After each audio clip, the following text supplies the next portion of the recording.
Hello everyone, and welcome back to Conspiracy. The green screen's gone. I did do a poll on my YouTube, and it seemed the vast majority, well, 3 people total commented. 2 people said, go back to the old way, and 1 person said, do whatever is easiest for you.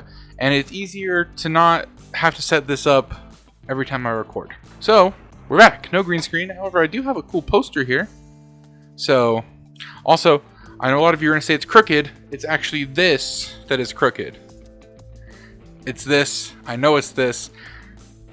I just don't want to fix it. Thank you to everyone who participated in last week's giveaway of the tumbler, and congratulations to the winner. I have not chosen the winner as of time of recording, but I will be contacting whoever wins soon. This week's video was suggested by one of my friends. Shout out to Dano, pictured here. We're going to be talking about something that affects me, affects him, affects my friends, my family, anyone that lives along the Wasatch Front in Utah. Thank you so much for choosing to spend some time with me today, and let's get into it.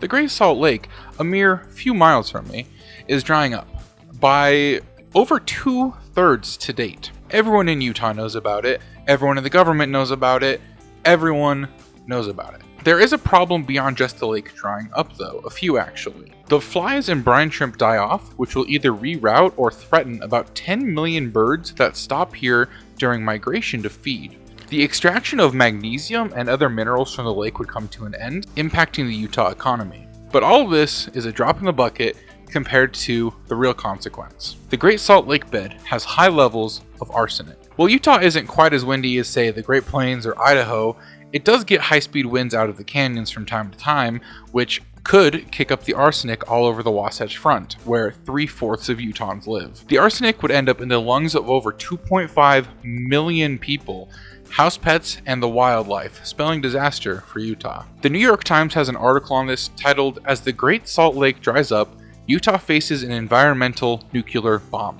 In fact, Joel Ferry, a state lawmaker, said, quote, "We have this potential environmental nuclear bomb that's going to go off if we don't take some pretty dramatic action." Up until recently, Utah has been having a huge drought. Little snowfall, little rain, little water into the lake replacing the evaporation.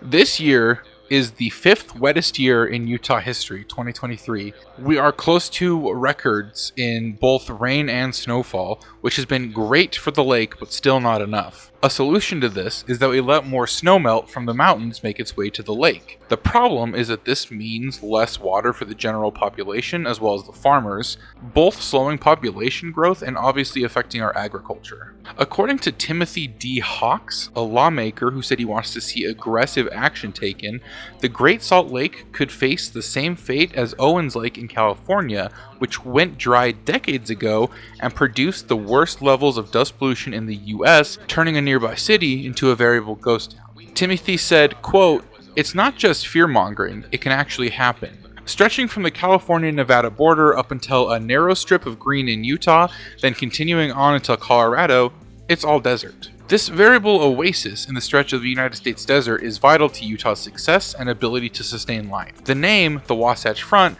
comes from the Wasatch Range on which the city sits on the base of the Rocky Mountains. The Wasatch Front stretches from a city called Provo in the south to a city called Brigham City in the north, with Salt Lake City at its relative center. I would say more so probably like Farmington is closer to the center. This area is one of the fastest growing in the United States. This is mostly due to companies and corporations from California, New York, and other high-tax states taking their business and moving to Utah to an area called Silicon Slopes, the successor to Silicon Valley. From Provo up until Ogden is close to being one giant city. Not a lot, if anything, separates the buildings from one city to another.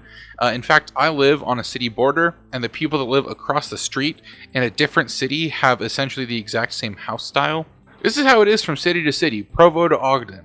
All this is possible due to the snow runoff from the mountains and the Great Salt Lake. The runoff from the mountains feed 3 main rivers: the Jordan River, the Weber River, and the Bear River, all of which provide waters for cities and cropland before flowing into the Great Salt Lake itself. In the past, evaporation during the summer would cause the lake to drop about 2 feet, and in the spring it would be replenished by this runoff. However, due to less snow, huge population growth, thus needing more and more water in the cities, the lake hasn't been replenished at the same rate that it's been evaporating at. The drying up of the lake is almost a self-fulfilling cycle. The lake is drying up because there's less water getting to the lake, which means Utah has less storms because there is less water to pull from the lake, which means even less water going into the lake, which means even less storms coming out of the lake, etc. It's a cyclical cycle. As Dr. Giles from Utah State University and the state's climatologist reminds us, if you don't have water, you don't have industry, you don't have agriculture, and you don't have life. Thank you, Dr. Giles, for reminding us about water.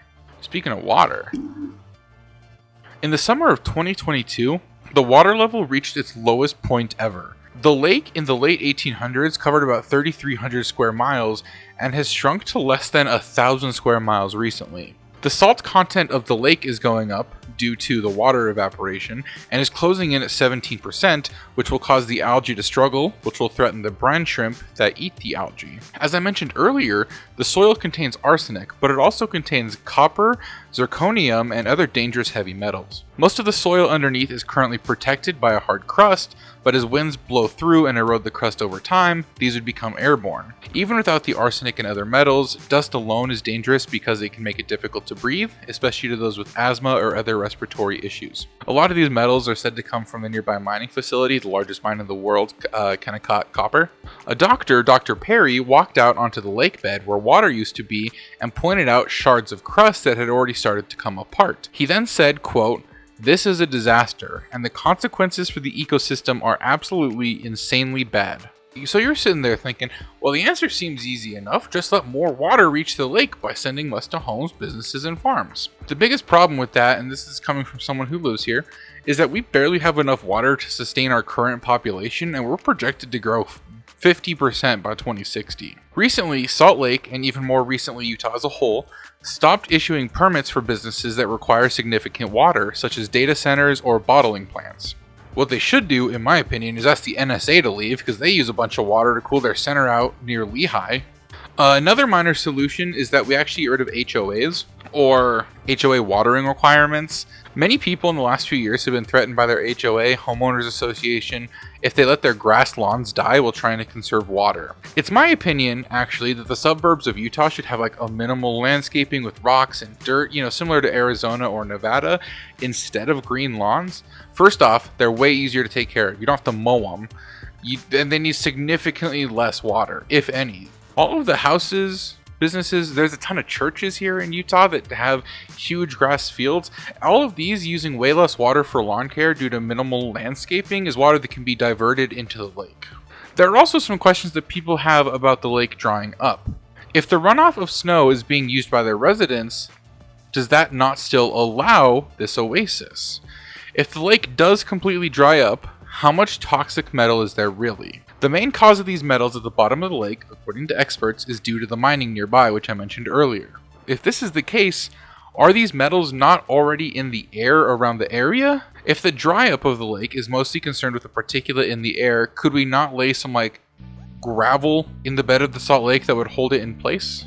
Recently, Utah Governor Spencer Cox showed support for a bill that would direct more water into the lake. However, a major part of the bill was stripped, where any water conserved would go into the Great Salt Lake. Representative Doug Owens said, quote, "The water districts were complaining that was too complicated and implicated too many water rights, so we're going to have to take some more time to work on that." Many water districts came to the committee that was in charge of the bill with concerns for how it impacts private water users and reservoirs. They said that the local water districts feel it is important to preserve the water in reservoirs for future use. So now there's a back and forth between all water going to the Great Salt Lake and maintaining the local reservoirs for future use in droughts. Members of the Utah House are going to be bringing further bills to increase water flow to the lake up for vote.